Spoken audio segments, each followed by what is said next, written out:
The iPhone, has it become boring? Is Apple intelligent enough to save it from another year of plateau? And what does Apple have in store for the future of the world's most popular computer? It may be more interesting and maybe a bit more weird than you expect. Want the latest Apple news, leaks and rumours? Subscribe and ring the bell. My journey with Apple started, honestly, by accident. I needed a phone upgrade and the store I walked into happened to have iPhone 4 in stock at a time when they were almost impossible to come by. Sure, I'd had smartphones before and on paper they did everything that the iPhone could. Music, navigation, internet. But opening that first iPhone after Windows Mobile was an absolute revelation. And look, this thing still somehow feels modern, even snappy. It's 14 years old now, but I think we can agree this Retina display was an absolute game changer in 2010. It also brought FaceTime and pretty much the first ever selfie camera, so I guess it has a lot to answer for. But we're here to talk about the future, not the past. Before we get to the far future though, we are just months away from the iPhone 16 series getting its release in September.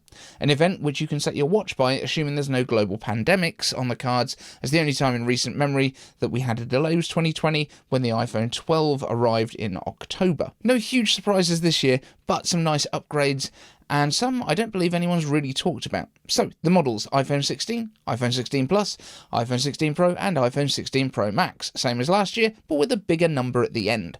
This we expected. Let me know if you're planning to upgrade this year and which model you have your eye on down in the comments. Starting with the more mainstream iPhone 16 and 16 Plus, expect to continue with the lightweight anodized aluminium frames that we've seen in the past and without changes to the size of the devices. Expect similar displays to last year, 6.1 and 6.7 inch sizes, even though Apple often boosts the brightness year on year, so that's quite possible, but don't expect 120Hz ProMotion to come to these base models. And while yes, there are lower priced competitors with higher refresh rates, Apple tends to prioritize color accuracy over refresh rates that don't really affect your use of the device, and many, including myself, cannot detect anyway.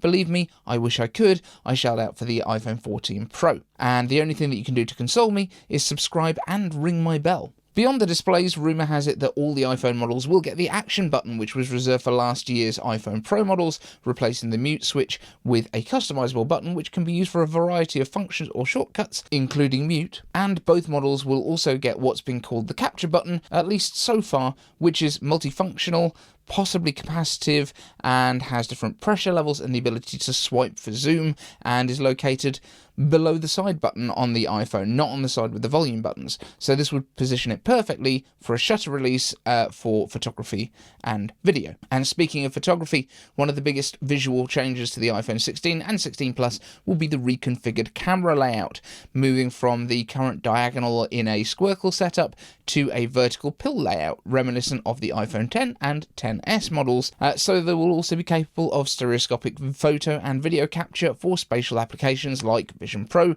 and the rumoured lower-cost Apple Vision that could arrive as soon as 2025. Now, Apple may be banking on their users building up a collection of these depth-integrated images so that when the lower-priced hardware, which could be as low as $1,500, arrives, they'll splash out and make the most of the content they've already shot. Time will tell. All of this is likely to be powered by Apple's new A18 chip. That's right, a brand new chip model coming back to the basic iPhones for the first time in a few years. No A17 Pro here. And there are a couple of reasons for that.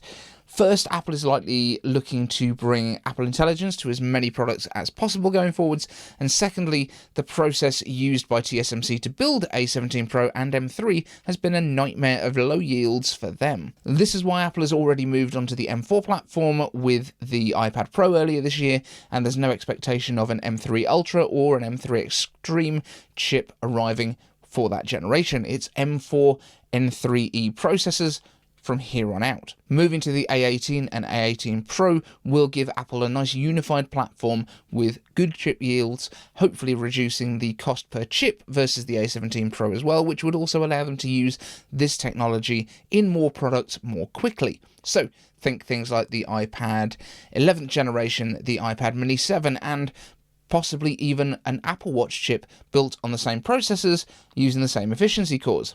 And efficiency may be the other huge advantage here, especially if the iPad Pro M4 is anything to go off, given that the architecture is the same.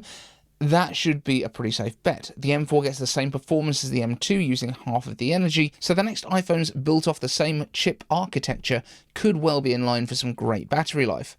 Colour-wise, sadly it sounds like we'll be seeing the colour-infused glass, the same as this year, which potentially means a bunch of white with a hint of colour iPhones and one black or grey one. Boring. Kuo Ming-chi has suggested that this year's range is likely black, green, pink, white and blue. Pretty uninspiring. What I would love to see Apple do is lean into colour on these base models, especially as the Pros tend to get pretty muted colours. So I want to see Apple lean in on their retro vibe that they've had recently, even at WWDC with Phil Schiller's private plane being brought out, the rainbow patches on the parachutes, and let's be honest, how cool would it be for an ad with the iPhone 16 if they were all in the old, bold 6 colours, like when the iMac got its colourful M1 revamp. Even kill off black and white in the base models, let the SE and the Pro cover those bases, and just go full vibrant colour for the regular iPhone. Please, just do it. I'd be even happier if they did like a beige full retro one with a 6-colour rainbow flash across one of the corners. Like, I don't think I'd be able to not buy that. Let's talk about the Pros, and I promise after this we'll come to the weird skinny iPhone of the future and why Apple are going down that path. Now, iPhone 16 Pro is getting bigger. This part did surprise me. I have to be honest, I had the 12 Pro Max and I thought that was big. I now have the 14 Pro and I think I prefer that. And yet, I'll probably go big again this year because I like to punish myself and the fabric of my pockets. We are talking both sizes getting protein gains, bumping up from 6.1 and 6.7 to 6.3 and 6.9 inches respectively. From what's been seen, this is going to be a fun combination of slightly smaller bezels, because let's be honest, there's not a great deal left there to reduce, and a slightly larger, still titanium frame. Pretty nice. More screen is basically always a win, and given the lighter weight afforded to last year's iPhone Pro models thanks to the titanium, let's call this a win. That titanium though has been rumoured to be getting a glow up this year too, and may well be polished as opposed to the brushed finish that we saw in 2023's model. Now that is cool because out of the box the stainless steel iPhones probably looked cooler, but as they got touched, that glossy finish started to look pretty gross, and any scratches are of course far more visible on what is supposed to be a mirror finish than something that would already have kind of scratches in there in that kind of buffed finish. Now, could Apple add in another nod to the iPad Pro M4 by giving the iPhone Pro's copper-based Apple logos at the back to assist with cooling? Now, there's a chance, but how that would interact with both MagSafe and the far more common use of cases on iPhones versus the iPad makes me skeptical, though there have been reports of metal battery casings and even a graphene-based thermal system to help spread and dissipate excess heat from the expected A18 Pro system on a chip. Now, cameras. In what will be a relief to some and perhaps a disappointment to others, the camera bump doesn't look like it's getting any bigger this year. Yes, the camera model on the iPhone Pro is already pretty big, and it makes it all kind of wobbly when you put it down on a table, but on the other hand, if you make the cameras bigger, they let in more light and you get nicer pictures. It's a balancing act, just like your iPhone lying on a table. What we are expecting, however, is the tetraprism telephoto camera from the iPhone 15 Pro Max to make its way over to the smaller iPhone 16 Pro this year, bringing improved optical zoom up to 5x. There's also been some rumours that the Pro Max may go from a 77mm effective telephoto to as high as a 300mm, which would be absolutely insane, but temper your expectations because as far as I can see that was a single source and it's unlikely to actually happen. Nobody's kind of corroborated this. Sorry. The more likely upgrade, potentially for only the larger variant, is a rumoured 8-element 48-megapixel ultra-wide camera, which could make a lot of sense, giving it the same pixel count as the main shooter, which would also help with those spatial videos that pair the main and ultra-wide lenses together to get the offset images. And I believe that covers this year's iPhones. So, should we talk about the iPhone Slim? Which is a shit name. And I don't think it's real. So, Apple has a way of making its most expensive iPhones in shades of grey, which would make this the iPhone Slim Shady. Rob Lincoln, thank you very much for that joke in the comments. While this particular rumour has Johnny Ive jumping right back on a flight to Cupertino as a fan of nice thin devices, it does sort of make sense. Cast your minds back to the iPad Pro in 2018 getting its squared off slab-sided design, and then a couple of years later the iPhone 12 in 2020 picked up on those design cues. Earlier this year, the iPad Pro got its M4 redesign, slimmed down enough to confuse tech reviewers reviewers at how they fit everything inside, and confusing jerry-rig everything as to how it didn't fold like a sheet of paper. So next year, that design may graduate to the iPhone 2. And while the iPhone continues to be around half of Apple's entire business, it looks like this won't be a replacement, but an expansion to the lineup. Now, in years gone by, I would have said perhaps the iPhone Air would have been the right name, but now who knows, because maybe it will? Apple sure has no idea what Air means anymore. For MacBooks, it means the cheapest, even though it started as the thin, premium one, and then they released a MacBook above it. In the iPad, it means mid-range. In headphones, it means wireless, pod being the audio bit.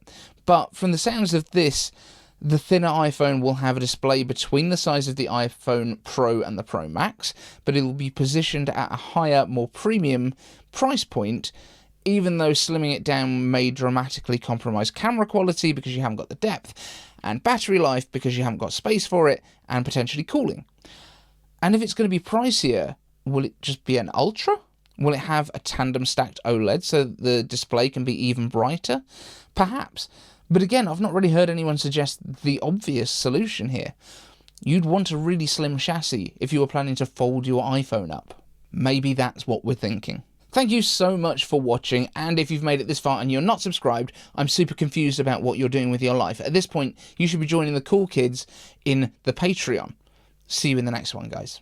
Want the latest Apple news, leaks and rumours? Subscribe and ring the bell.